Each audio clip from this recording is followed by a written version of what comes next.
Martinez. Joining me is Laura Mitchell WIlde. Laura has been called a pro athlete's secret weapon. She's worked with athletes in the NBA, WNBA, NFL, and is currently the mental performance coach. So Laura, you're a former collegiate standout athlete who eventually became an NCAA head basketball coach. What made you transition? What motivated you to transition into mental resilience training? Well, when I played, I had coaches who were really negative, so that made me want to coach. And then once I got into coaching, I loved that part of the game. I loved getting my players motivated. I loved the halftime talks. I loved getting them to do mental reps. But I really didn't like the X's and O's quite as much. I didn't like watching film.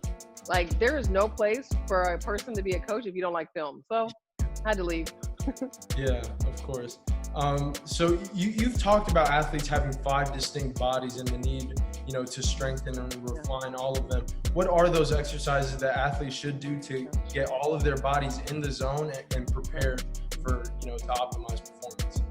Yeah, so the 5 bodies I speak of are the physical body, the emotional, mental, and the supra-mental, which is like our intuition, our wisdom, and then the cosmic body, which is like that energy field that allows us to be connected to all other beings.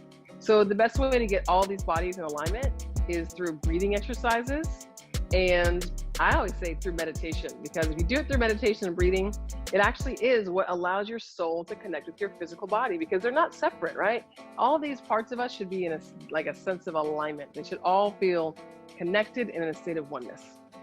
What are those different challenges between athletes struggling with what they deem to be, recurring physical injuries versus athletes struggling with more psychologically based issues like fear, nervousness, and quote unquote mental? Yeah. Well, one thing most people forget is that there is a connection between the fear and anxiety and the physical injuries. A lot of fear and anxiety cause an increase in physical injuries.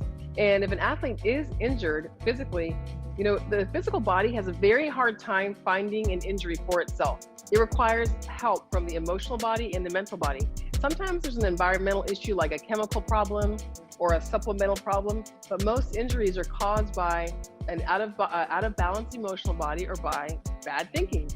And people think, oh, that sounds really out there, but it's not. Like, this is science. This is mind-body medicine 101. Like, this is just how it is. And one of the ways we know this is it's Chinese medicine from thousands of years ago. This is not me. This is not New Age. This is old age. This is long-term, far before Western medicine was upon us. These types of principles existed. So when athletes can learn to play in the zone, they're going to be a lot healthier. Are there different ways or cues for you to tell from the sidelines that a certain athlete is struggling with, these mental issues?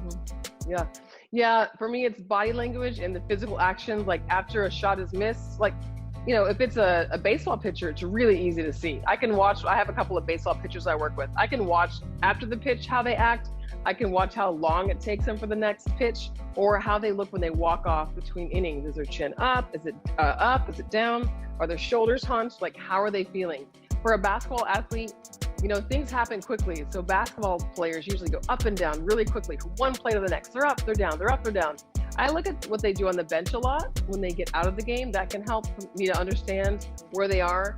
And it's also about observing players in practice, watching, if they're connected with their teammates and their coaches. How is their high five? Is it an enthusiastic high five, or is it nothing's wrong with those frustrating moments. I mean, those are valuable too. So there's not a judgment about the moments. It's just the idea of the overall thing. Like, in my mind, it's like, on a scale of 1 to 10, is this person mentally resilient right now or not? Yeah. And when you were an athlete, were you consciously aware of these, of these responses and how to act when things didn't go your way? I was really aware of the mind-body connection. Like, I knew when I hurt my knee that I could heal my knee without having to go through surgery. So I avoided surgery, and I just did visualization to get my knee better. Because when I was 17, I was reading books about this. They didn't have a lot of books like this when I was 17, and you couldn't just order books on Amazon. So you could only buy what was at the bookstore, because you couldn't order books unless you knew the name of it. So I knew the mind-body connection. The posture thing I didn't know. I probably had bad posture. I had bad reactions, but then I could really psych myself back up.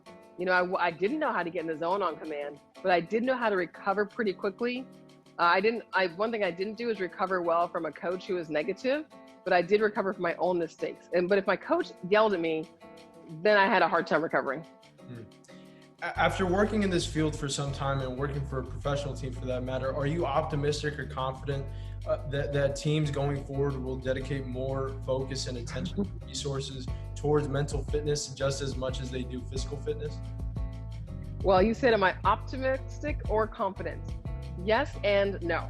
I'm highly optimistic and not very confident.